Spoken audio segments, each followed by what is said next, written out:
when you are the strong one, right? The strong one in your friendship circle, the strong one in your family, the strong one on your job, that there is a way in which we have co-created those dynamics where sometimes if we're struggling, we hide, right? We avoid people because we don't want to be a burden, but we're there whenever they have an issue. And so we have taught people that we don't need anything.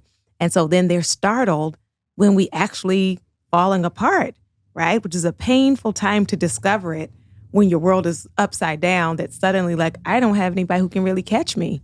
Like they're just all used to me catching them. And so it is releasing, in some ways, the ego gratification that comes from, the sentence is, if it wasn't for me.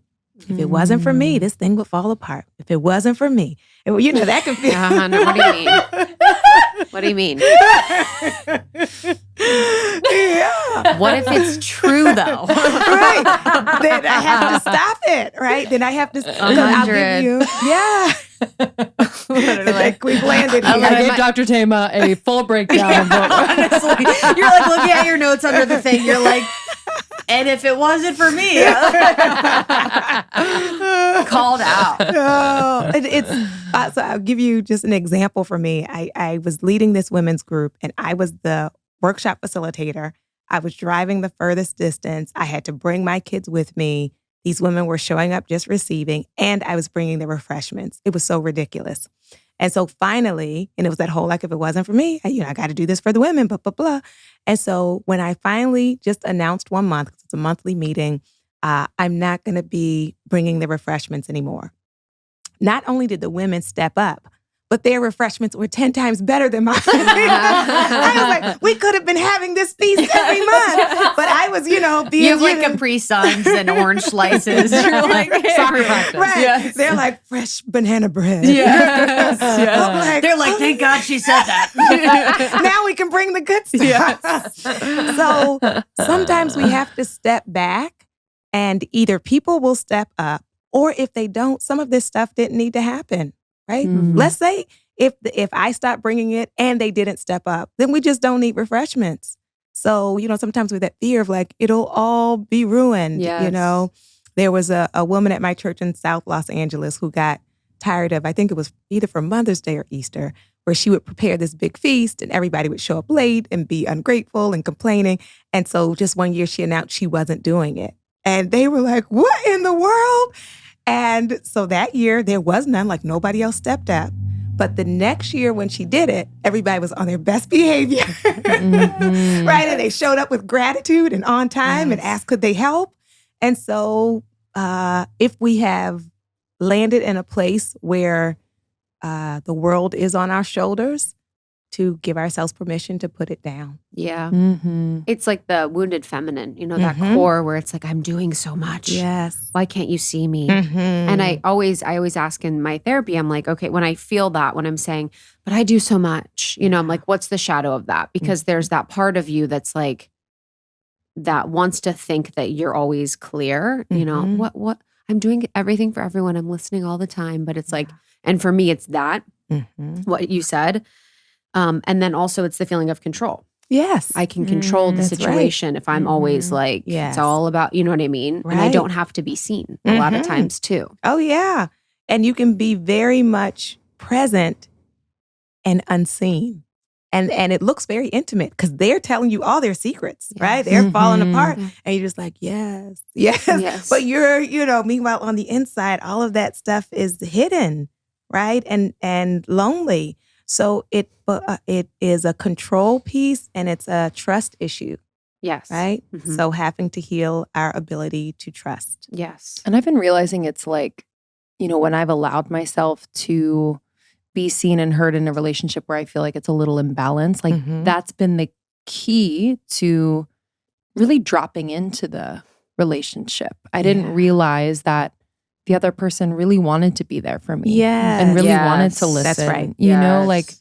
And I think I just had so much like, well, I'm the good listener and I'm a great friend. And that's what, but it's like, oh yeah. I had a friend like say that blatantly to me. I feel like you're not really vulnerable with me and it's hard for me to feel connected to you. And I was like, okay. Yeah. Yeah, Wow. thank goodness for that truth telling. Yeah. And it is, while we're afraid of being a burden, it actually is denying people the opportunity to be a friend or to be a partner. Like we don't allow them to show up for us when we're like, I'm fine. Yes. Right? All is well. Yes. Yeah. My thing is I'm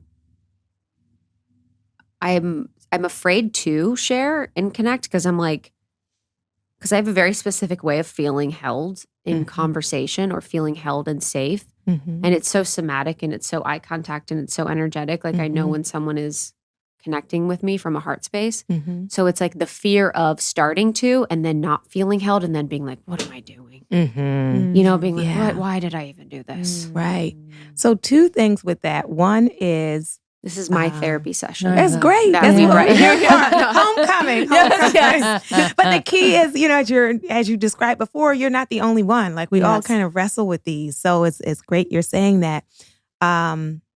So one piece of it is recognizing that while we want people to read our minds, we really have to teach people what we want, right? Because some people share and they want, emotional support.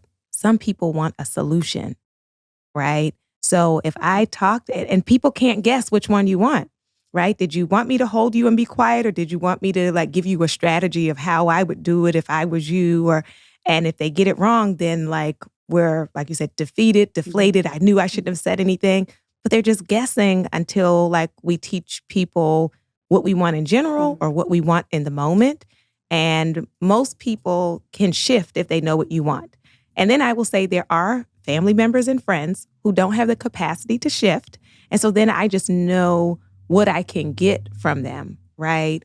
That, there are going to be people in your life who are just advice givers. They can't, they don't know how to do that other than, they're like, well, it was a problem, so I had to solve it. So, right? And so I can receive the intention, even if I don't want to take the advice, right? I know it's coming because they care and they're trying to help me. And so it's not a disaster. It's just like, thank you. That is their hug. Right? Thank you so much for tuning in to Morning Microdose by Almost 30. We hope you enjoyed waking up. As always, we encourage you to take what resonates and leave the rest. If you enjoyed this trip, tune into the full episode on the Almost 30 podcast. All episode information can be found in the show notes. Make sure to subscribe, and if this becomes a part of your morning routine, be sure to share it with a friend. We have new inspiring doses Monday through Friday. Follow us on Instagram at Morning Microdose, and follow Almost 30 at Almost 30 Podcast. Thanks for listening. We'll see you in the vortex.